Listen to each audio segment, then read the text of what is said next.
Assalamualaikum warahmatullahi wabarakatuh. Perkenalkan, nama saya Nurdiani. Saya dari Prodi Seni Tari. Di sini saya akan menjelaskan isi dari materi bab 5 dari mata kuliah Pendidikan Pancasila. Isi materi bab 5 yaitu mengapa Pancasila merupakan sistem filsafat. Pancasila sebagai sistem filsafat merupakan bahan renungan yang menggugah kesadaran para pendiri negara, termasuk Soekarno ketika menggagas ide filosofis Grand Slam. Perenungan ini mengalir ke arah upaya untuk menemukan nilai-nilai filosofis yang menjadi identitas bangsa Indonesia. A. Menelusuri konsep dan urgensi Pancasila sebagai sistem filsafat. 1. Konsep Pancasila sebagai sistem filsafat. A. Apa yang dimaksud dengan sistem filsafat? Beberapa pengertian filsafat berdasarkan watak dan fungsinya sebagaimana yang dikemukakan Titus, Smith, dan Nolan sebagai berikut. 1. Filsafat adalah sekumpulan sikap dan kepercayaan terhadap kehidupan dan alam yang biasanya diterima secara tidak kritis. 2. Filsafat adalah suatu proses kritik atau pemikir terhadap kepercayaan dan sikap yang sangat dijunjung tinggi. B. Urgensi Pancasila sebagai sistem filsafat. Sastra Prateja menjelaskan makna filsafat Pancasila sebagai berikut. 1.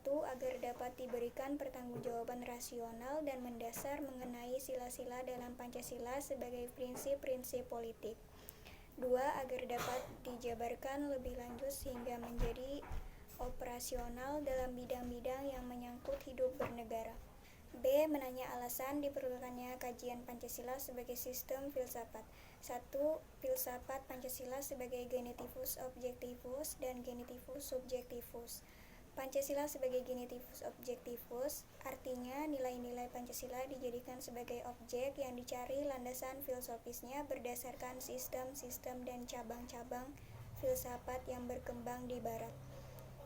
Pancasila sebagai genitivus objektivus artinya nilai-nilai Pancasila dipergunakan untuk mengkritisi berbagai aliran filsafat yang berkembang, baik untuk menemukan hal-hal yang sesuai dengan nilai-nilai Pancasila maupun untuk melihat nilai-nilai yang tidak sesuai dengan nilai-nilai Pancasila. Saya menggali sumber historis, sosiologis, politis tentang Pancasila sebagai sistem filsafat. 1. Sumber historis Pancasila sebagai sistem filsafat. A. Sila ketuhanan yang Maha Esa. Sejak zaman purbakala hingga pintu gerbang kemerdekaan negara Indonesia, masyarakat Nusantara telah melewati ribuan tahun pengaruh agama-agama lokal, yaitu sekitar 14 abad pengaruh Hindu dan Buddha, 7 abad pengaruh Islam, dan 4 abad pengaruh Kristen.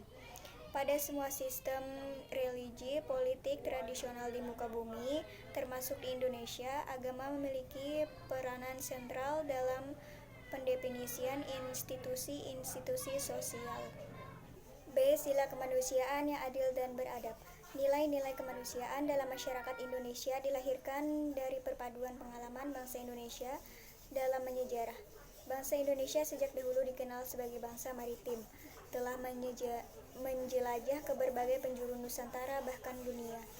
C. Sila Persatuan Indonesia. Kebangsaan Indonesia merefleksikan suatu kesatuan dalam keragaman serta kebaruan dan kesilaman. Indonesia adalah bangsa majemuk, paripurna yang menakjubkan karena kemajemukan sosial, kultural, dan teritorial dapat menyatu dalam suatu komunitas politik kebangsaan Indonesia. D. Sila kerakyatan yang dipimpin oleh hikmat kebijaksanaan dalam permusyawaratan perwakilan. Sebagai bentuk pemerintahan dari rakyat oleh rakyat dan untuk rakyat memang merupakan fenomena baru di Indonesia yang muncul sebagai ikutan formasi negara Republik Indonesia Merdeka. Sejarah menunjukkan bahwa kerajaan-kerajaan pra-Indonesia adalah kerajaan feodal yang dikuasai oleh raja-raja autokrat. Keadilan sosial bagi seluruh rakyat Indonesia. Masyarakat adil dan makmur adalah impian kebangsaan yang telah berkobar ratusan tahun lamanya dalam dada keyakinan bangsa Indonesia. Sejarah mencatat bahwa bangsa Indonesia dahulunya adalah bangsa yang hidup dalam keadilan dan kemakmuran.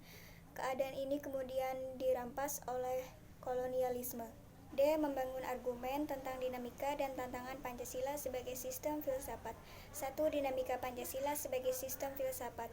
Pada era pemerintahan Soekarno lebih menekankan bahwa Pancasila merupakan filsafat asli Indonesia yang diangkat dari akulturasi budaya bangsa Indonesia. Pada era Soeharto, kedudukan Pancasila sebagai sistem filsafat berkembang ke arah yang lebih praktis. Artinya, filsafat Pancasila tidak hanya bertujuan mencari kebenaran dan kebijaksanaan, tetapi juga digunakan sebagai pedoman hidup sehari-hari. Atas dasar inilah Soeharto membangun sistem filsafat Pancasila menjadi penataran P4. Mendeskripsikan esensi dan urgensi Pancasila sebagai sistem filsafat. 1. Esensi hakikat Pancasila sebagai sistem filsafat. Hakikat Pancasila sebagai sistem filsafat terletak pada hal-hal sebagai berikut. 1. Hakikat sila ketuhanan terletak pada keyakinan bangsa Indonesia. Artinya setiap makhluk hidup, termasuk warga negara, harus memiliki kesadaran yang otonom, kebebasan kesendirian di suatu pihak, dan berkesadaran sebagai makhluk Tuhan yang Maha Esa. 2. Hakikat sila kemanusiaan adalah manusia monopluralis. 3. Hakikat sila persatuan terkait dengan semangat kebangsaan, rasa kebangsaan terwujud dalam bentuk cinta tanah air. 4. Hakikat sila kerakyatan terletak pada prinsip musyawarah. Artinya keputusan yang diambil lebih didasarkan atas semangat musyawarah untuk mufakat, bukan membenarkan begitu saja pendapat mayoritas tanpa peduli pendapat minoritas. 5. Hakikat sila keadilan terwujud dalam 3 aspek, yaitu keadilan distributif, legal, dan komutatif. F. Renungan tentang pengertian dan pentingnya Pancasila sebagai sistem filsafat. Pentingnya Pancasila sebagai sistem filsafat ialah agar dapat diberikan pertanggungjawaban rasional dan mendasar mengenai sila-sila dalam Pancasila sebagai prinsip-prinsip politik, agar dapat dijabarkan lebih lanjut sehingga menjadi operasional dalam penyelenggaraan negara, agar dapat membuka dialog dengan berbagai perspektif baru dalam kehidupan berbangsa dan bernegara, dan agar dapat menjadi kerangka evaluasi terhadap segala kegiatan yang bersangkut paut dengan kehidupan bernegara, berbangsa, dan bermasyarakat. Demikian penjelasan saya mengenai materi bab 5. Mohon maaf apabila terdapat kesalahan dalam penyampaian kata. Wassalamualaikum warahmatullahi wabarakatuh.